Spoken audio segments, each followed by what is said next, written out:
Namihi atu ki koto motene ra, tena koto, tena koto, tena tato katoa. Trishna yaha dhyanam asti, dhyanasya trishna nasti. Om Shanti, Shanti, Shanti. Thank you for tuning in to this magnificent and unprecedented event. It gives me great joy to stand here and talk to you today about my PhD, Sacred Cows and Clean Milk, the emergence of distributed innovation and positive resilience in the Anthropocene. Before I begin, I must thank my supervisors, without whom I would not be here today. I could not be here today. Thank you for believing in me. Dr. Rachel Wolfgram, Dr. Deborah Shepherd, Dr. Jamie Newith, and also my advisors in India, Dr. Alka Singh and Dr. Sunitha Singh Gupta. And obviously to my fellow students and to members of faculty present in the room today. Thank you for bringing me here. Today I will talk to you about my story. I'll begin with a practical problem and my sensitization to that problem. I will then talk about the theory and literature that informs my research before looking at my methodological framework and my research plan.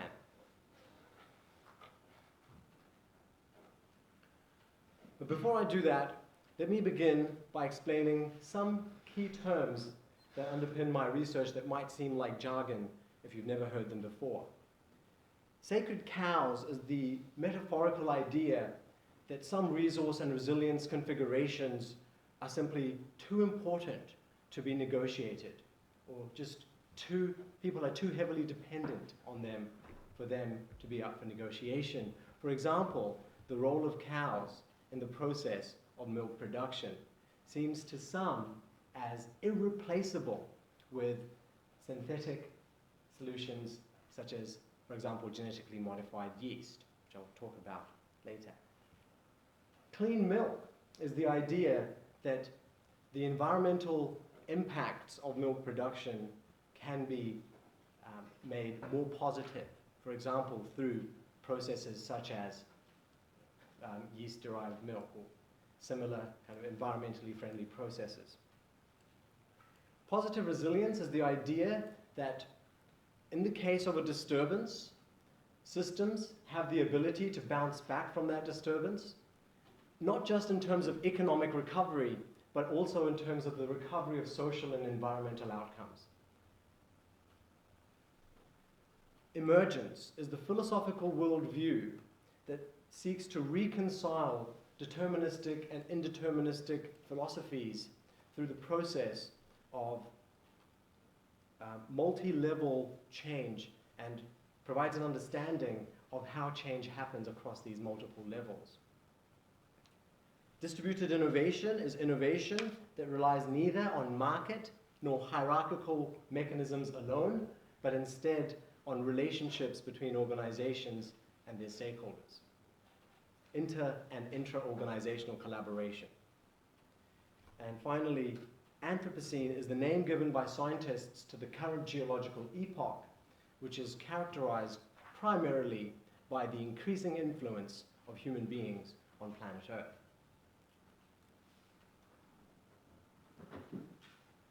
This leads me to my practical problem that underpins my research. My sensitization to this problem began when I was very young. My grandmother was darting cows right up until her old age. Without glorifying the practices of those in my hometown, Bijwasan, who were able to keep their family cows and who were able to keep the fields on which they grew the fodder for their cows, my PhD begins by challenging the assumption that markets and hierarchical mechanisms are the sole drivers of the innovation process as it occurs today. It is entirely possible for innovation in the Anthropocene to be driven by social and ecological values. As I will elaborate throughout my presentation, grassroots innovations for sustainability represent the coming together of distributed innovation and positive resilience. These here, which I will elaborate on, these here you see satellite shots of the same family farm in New Delhi, with the only difference being that on the bottom I have put a photoshopped image of a glass dome in order to gain support for a more resilient farming system from the family. And so the bottom image represents a story, in effect. No such dome exists anywhere in the region. All that lives there now is a story of such a possibility for this family. With resources already committed elsewhere, including my family's time and attention in their 9-to-5s and various other activities, and with my grandfather's legacy of working with the government, with the mainstream during the Green Revolution in India on genetically modified dwarf wheat and weed control technologies, this idea of a self-sufficient yet complex adaptive system which relies on sunlight, atmospheric gases, annual rainfall, organic matter, and useful materials from the local waste stream, and produces housing, heating and cooling, macro and micronutrients, education, a sense of ambience, aesthetics, and community seems too far-fetched for most people in my family to believe. And yet here it is. This is my story. Who can blame them? After all, there are no successful examples of such a system in place around them. And conditions, and very few examples and conditions of resource abundance, let alone resource scarcity, where most of my family are currently placed. But actually, as I dug into the literature, both from practitioner journals and academic journals, I found that there are lots of examples. The only trouble is the examples in the literature tend to be of those who have already, in a sense, made it. Successful examples of success. Or they tend to be of those who are seeking protection from specific threats. For example, Binsar Farms in India represents one of these solutions that I will aim to position on this matrix in order to clarify the different types of actors that I've identified working in this area. So Binsar Farms has solved the problem of 6,000 of its customers of low-quality milk in New Delhi and Haryana, the place where I was growing up. They use a door-to-door delivery model that does not require a centralized milk processing infrastructure. In contrast to this model, Amul, which is India's largest dairying cooperative, despite having a distributed network of member suppliers all throughout India, still operate on a centralized production model where the milk travels to one or actually 7 factories in India and then gets processed there. Now, this model, although it optimizes outcomes for farmers, but it does not internalize the environmental externalities that take place on these farms, such as nutrient runoff and soil erosion, and provide very little mechanisms for doing so in the future. The recent initiative, if we move now to more eco-centric practices, the recent initiative towards riparian planting by South Taranaki farmers, which has actually been going on for the last 20 years,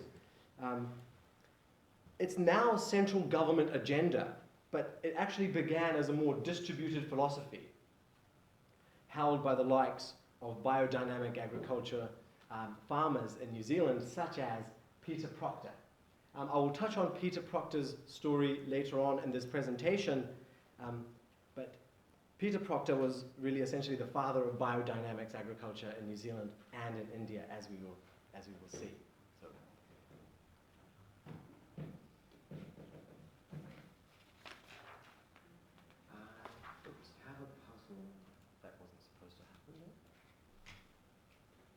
So with the presence of the likes of all these actors, all of these aforementioned actors, far from being an easily locatable or easy to position movement, the clean animal product movement consists of innovators from multiple types of organizations, with some actors focusing more on social, technical outcomes, and others focusing more on ecological ones. But the movement nonetheless presents a formidable challenge to mainstream innovation for sustainability. At this point, in alignment with my chosen visual approach to ethnography, please allow me to show you a video that I have created as part of working on this project that illustrates some of these elements that we've just discussed now.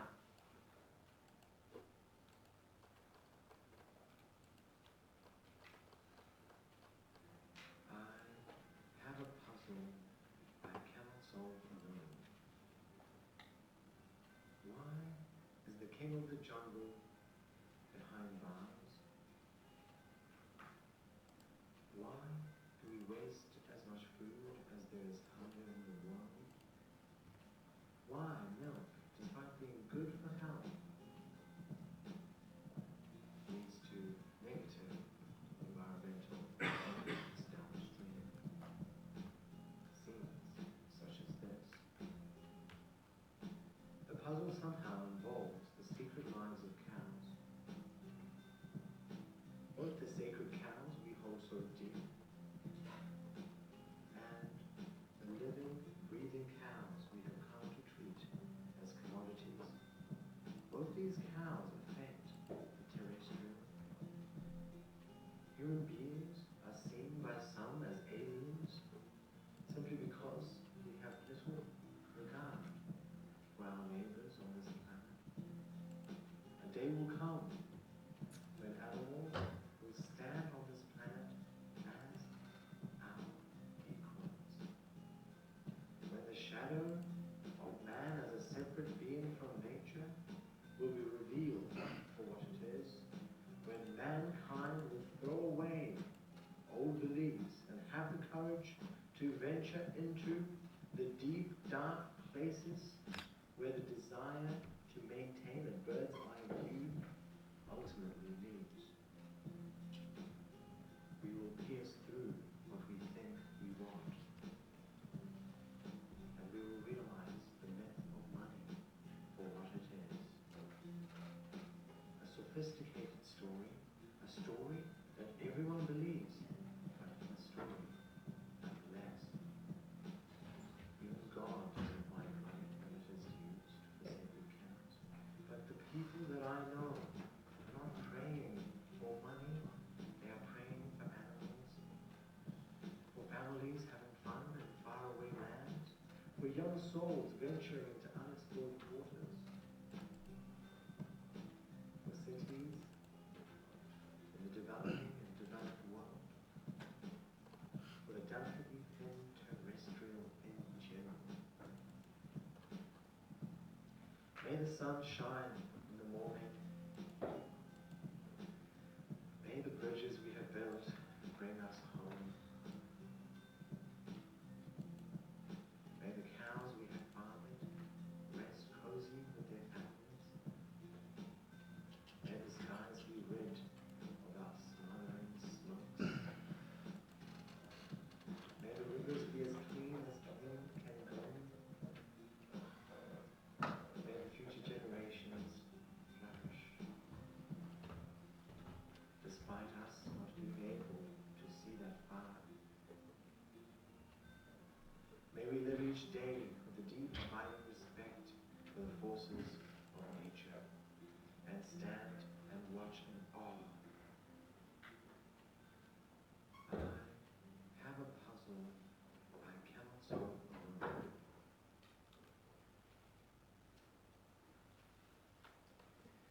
So to reiterate, the practical problem involves the scaling up of social and environmental solutions. This problem serves to set the stage for my theoretical contribution, which I hope to make through my PhD. And this contribution lies at the nexus of innovation theory and socio-ecological systems theory.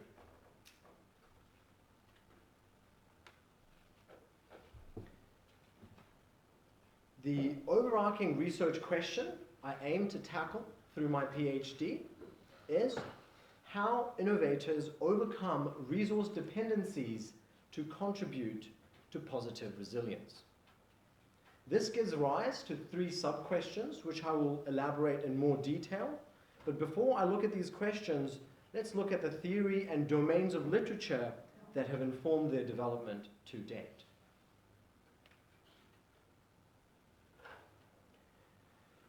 Without pointing fingers, actor network theory, although it has been parked as it is not the main focus for this PhD, led to the development of the economic concept of framing externalities, which has a strong resonance within both innovation theory and socio-ecological systems theory.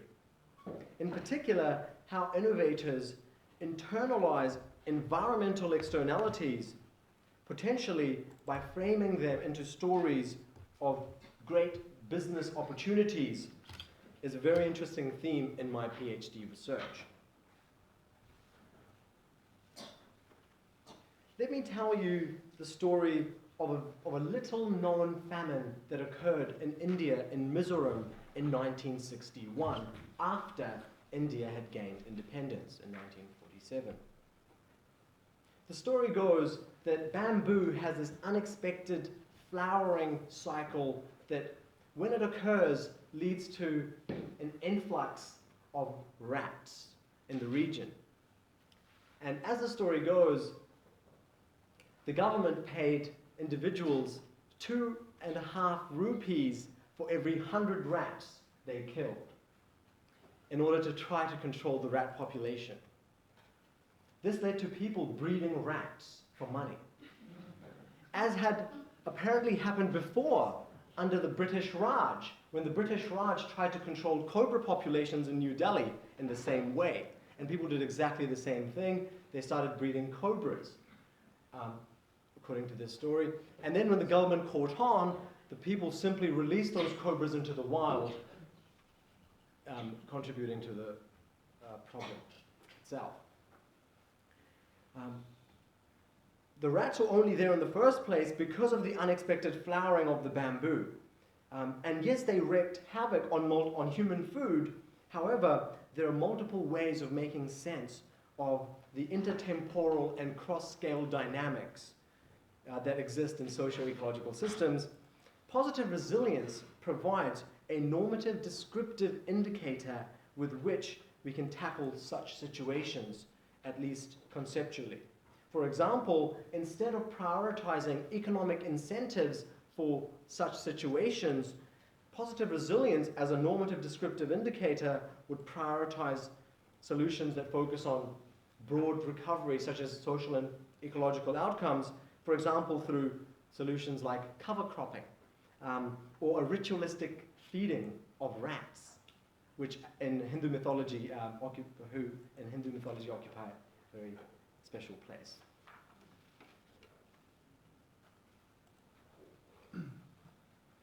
Another example where positive resilience serves as both normative and descriptive criteria is in the health of river systems, which can be seen here in New Zealand as a topic of current debate. Although resource dependence theory also is not the main focus of this research, it does explain how firms enter into intra- and inter-organizational arrangements and points to the importance of making behavior visible, for example, in the case of nutrient runoff. In all likelihood, any one variable like water quality on itself, by itself, is not as potent a driver of change as a configuration of variables, such as, for example, visibility combined with other factors that are important for a particular system.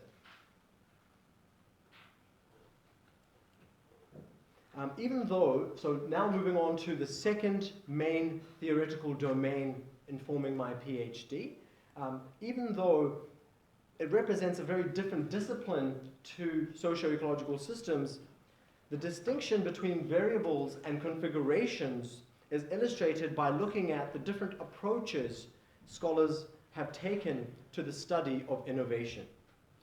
For example, national level studies of innovation, such as those conducted in the UK, Japan, and America by Professor Eric von Hippel, focus on survey instruments to determine the spread of variables such as the amount of support consumer innovators receive during their distributed innovation process. And obviously, because consumers, according to these studies, find it difficult to diffuse their innovations, that level of support is justified by producer innovators. They have this synergistic relationship in that respect. However, in contrast to these national level studies, studies of open and networked innovation in the literature tend to focus on configurations of internal technology, external technology, and various markets. Far from being dependent, as we mentioned earlier, on markets and hierarchical arrangements alone, distributed innovation marks a turn towards a focus on relationships and collaboration. The advent of the internet, for better or for worse, has revolutionized the meaning and performance of the activity of networking. Information products have thus received a disproportionate amount of attention in the literature. Things such as open source software, among others. Very little attention has been given to physical products, and especially those that promise to move towards positive resilience. Grassroots innovations for sustainability, in one sense, represent the coming together of distributed innovation on the one hand and positive resilience on the other. This pair of entrepreneurs that you see here is the founding pair of entrepreneurs that started Perfect Day Foods. Just 5 years ago, they had $30,000 in seed funding, and now they have a market capitalization of over $34 million. Strictly speaking, this organization very quickly became mainstream. However, the company undoubtedly appears to have grassroots origins. Unfortunately, the process through which a grassroots innovation for sustainability, such as Perfect Day Foods, emerged into the mainstream was not studied by a PhD student like myself, or at least not as a potential case of the emergence of distributed innovation and positive resilience.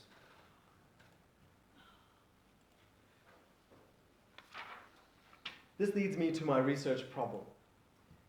As iterated earlier, how do innovators overcome resource dependencies to contribute to positive resilience? This research problem can be approached through 3 nested sub-questions, which I will describe in a little bit more detail. Firstly, we know that social and institutional contexts contribute to locking individual innovators into fixed regimes. And so, studying how innovators relinquish control over the innovation process at various stages may help us to better understand the process of distributed innovation. Varun, we have to start cutting it short with the idea that we're already on 25 minutes. Thank you. Yep, I'll do that. We should make most of the Q&A and help from the room. Thank you for pointing me in that direction. I will do that. I think, Varun, it would be helpful if you stopped here and took your research questions up, because actually we really do need the opportunity to read those questions. Yeah.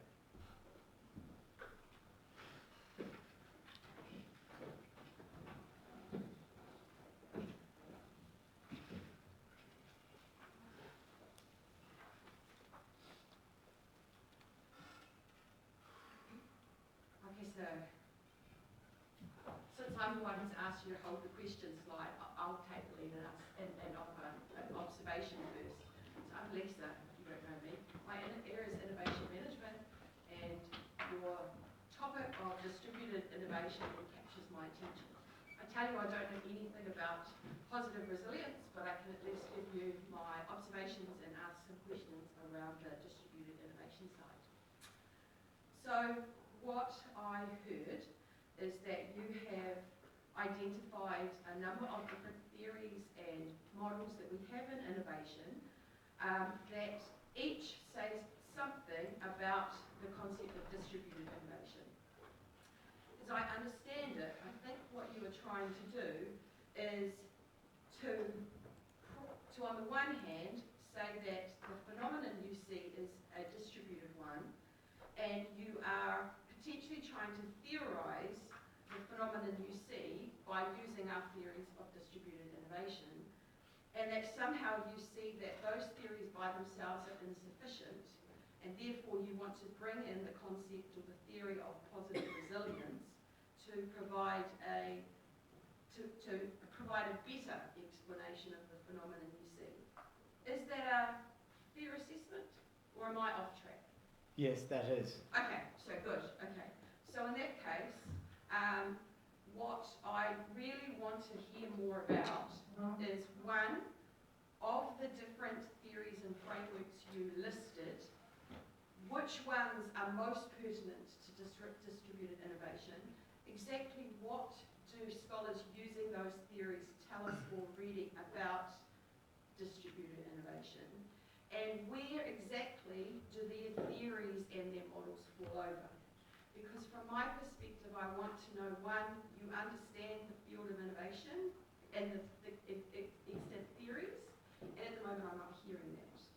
The second thing is, if you are trying to set up a line of argument that says that those theories are a starting point but they're insufficient, I want to know where are the insufficiencies and why that is the problem.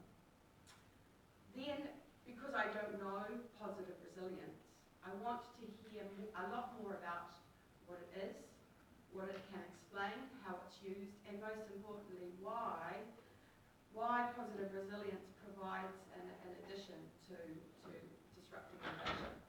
Now, actually, I think there's a lot of things to answer there. So maybe rather than me phrasing it as a question, I'll just say that's my observations, and probably my other colleagues would have other questions that may be related to that, but they might also have some other things. Thank and you. It's on recording, so you'll have an opportunity to kind of reflect and dwell on that. Thank you. Would you like me to take that now? I think there are probably other people in the room who have got other questions. Okay. Yep. I'm happy to hear other questions and respond either now or all at once. Can you just show your methods or how you're going to Yes. address?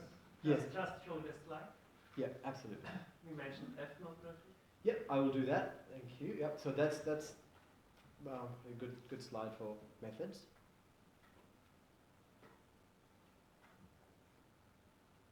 So can you just very briefly walk us through that? Yes.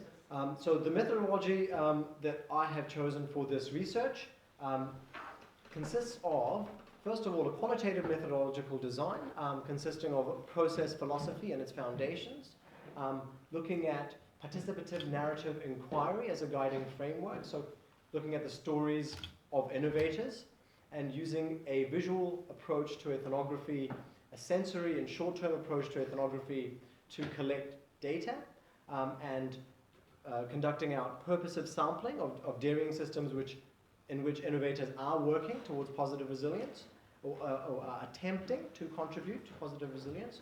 And the outputs, I have decided as a comparative case studies of distributed innovation and positive resilience.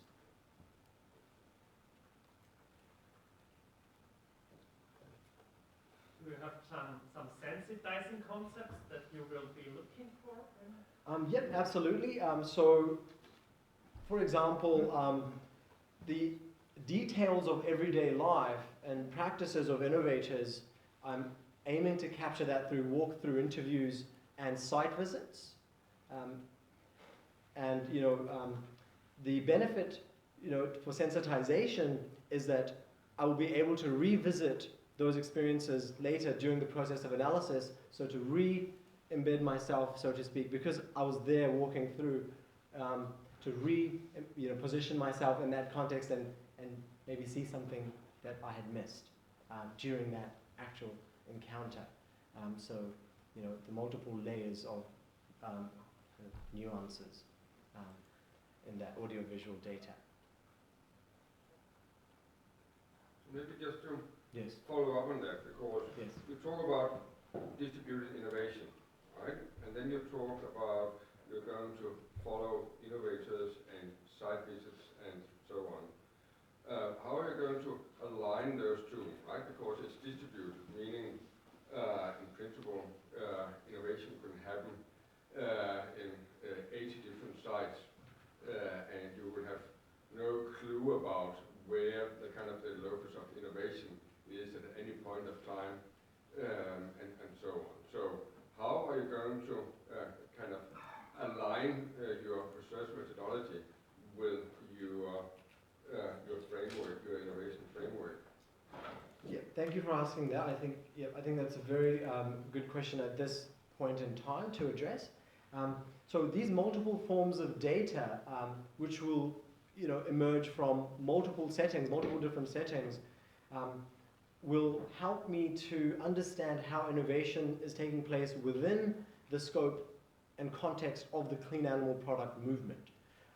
And the concepts of distributed innovation and positive resilience will help me to then draw similarities and differences between those innovations based on those theoretical viewpoints and lenses that I have adopted.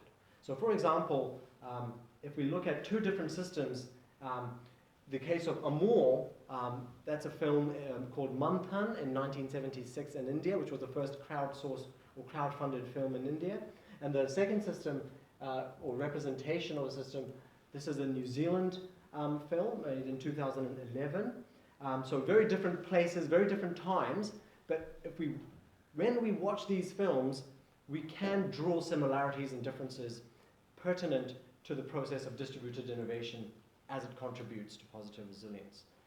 And so, yes, they do appear different because there's different social and institutional contexts that they operate in, but that's one of the goals of the study. And I think coming back to Lisa's question earlier is, how do I contribute to the current conversation in these domains, or the conversations in these domains? How does my study contribute to that, which is specifically the link between innovation and positive, or the distributed innovation and positive resilience has not been made. The field of grassroots innovations for sustainability attempts to make this link through theories of strategic niche management, for example. However, I intend to contribute by looking at social and institutional contexts and how they influence the, for example, tendency to be locked into certain regimes. And so this comparative design helps to kind of push that conversation a little bit forward. Now, there's a significant difference between collecting and selecting information for a movie and doing the same for a research purpose. Right? So I am not really convinced by that example. And I think it's important for you to really start considering, if you want to study distributed innovation, how, because you can't say, I want to then limit it to a particular network. That's not distributed innovation. That's innovation within a particular well-defined network, most likely with kind of shared norms and values and objectives and so on. Distributed innovation would often also include distribution across institutions with different objectives, norms and values, and so on. And a part of the distribution is also that you may not have any kind of coordination, explicit coordination taking place. So if that's what you want to study, you actually need to rethink your empirical design to capture that, right? Otherwise, you're moving closer to say, I'm looking at a more well-defined innovation system, right? And you can find theories that can help you defining such an innovation system and what is going on within it. And then you can compare the two.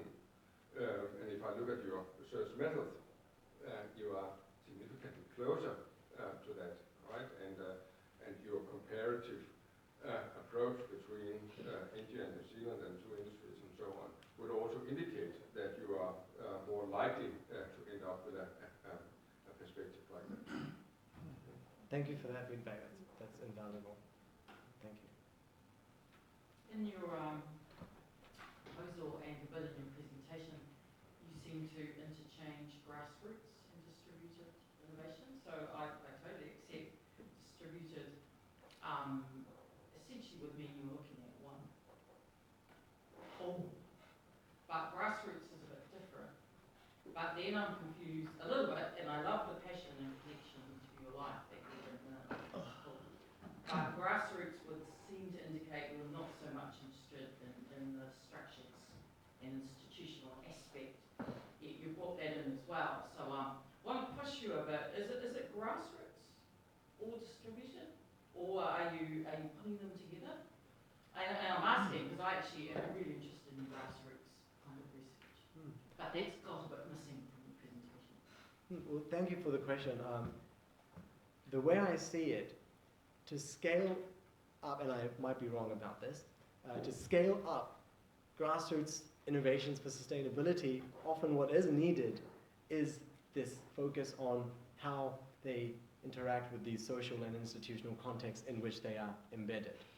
And so as we saw with Perfect Day Foods, their approach to scaling up was mainstreaming very quickly through institutionalizing in those kinds of incentives for growth. And now they are competing with Fonterra on global commodities markets.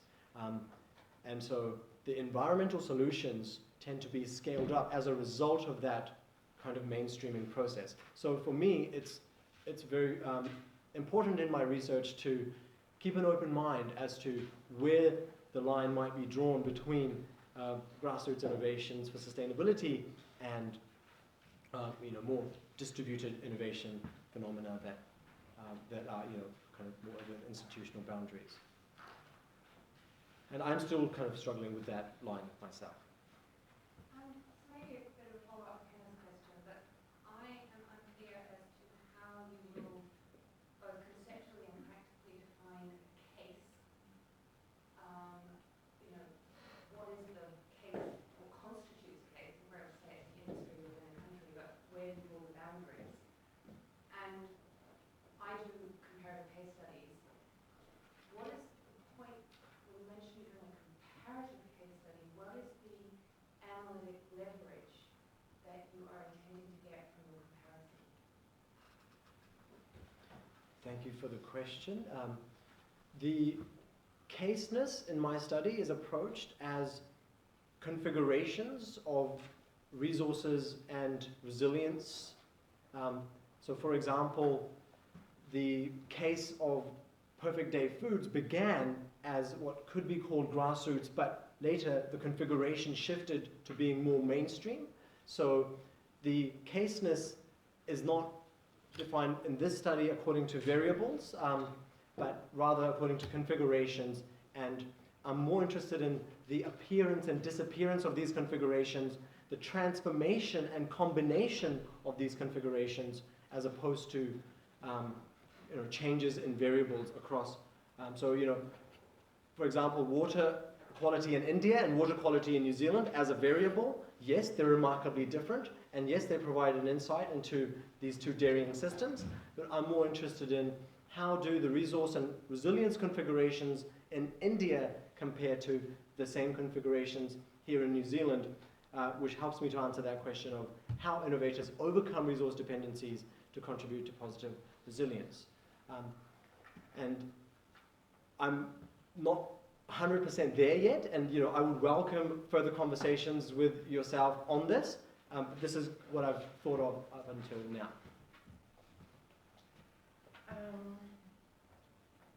So I would probably say that, of course I haven't read your proposal, but on the basis of what you have presented, I'm totally lost. And I don't think that's a problem. My problem is that I actually strongly believe that you are very lost. So it seems to me, I mean, you use a lot of metaphors here, so if I use a metaphor, it seems to me that you had a really powerful, strong, and beautiful kind of inspiration for your thesis, and I appreciate that. I think that can be really great. And then you kind of embark on a journey, and you are either in a huge forest or in a jungle, and then you walk, and as you walk, you see so many different things, and everything is a story to you. I can't see any kind of a disciplined, well-defined conversation in which you have positioned yourself. I think you make some really kind of brutal mistakes when you mix different levels, both of theories and of your analysis. When you show the slide about what kind of methods you want to or you consider utilizing, it only tells me that any of those, because if you know them well, you will realize that this is simply impossible.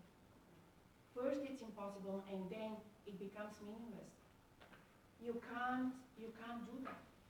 So it seems to me that now that you have a relatively clear idea about the big thing, you need to really go back to basics and, you know, move beyond one story and then abstract from there. Keep the story, but we need to see a PhD project on that. And I may be too good, but I simply can't see that. Thank you for that feedback. So I would follow up, really my observation is a way forward, right? Because as an innovation scholar, you have listed a number of theories and models. So if you can start with your simple story and systematically look at what those different models and theories seek to explain, what are their assumptions, how have people used them, what are the limitations, so that you can start to see what theories are appropriate and not appropriate for where you're trying to go. And I think to Kenneth's point, if your vision is one where you are making a contribution to innovation in some way, you need to narrow that down. It's pretty broad anyway. If you think the contribution you make is by bringing positive resilience to innovation, you need to be able to convince every innovation scholar in this room that actually positive resilience will somehow advance our knowledge about innovation. And there's 7 or 8 of them. And those people are like your examiners, right? So one way, the first way forward is actually, if this is about distributed innovation, you really need to get a handle on the existing theories of innovation that say something to distributed innovation. Because until you know that, you can't say that the solution or the contribution is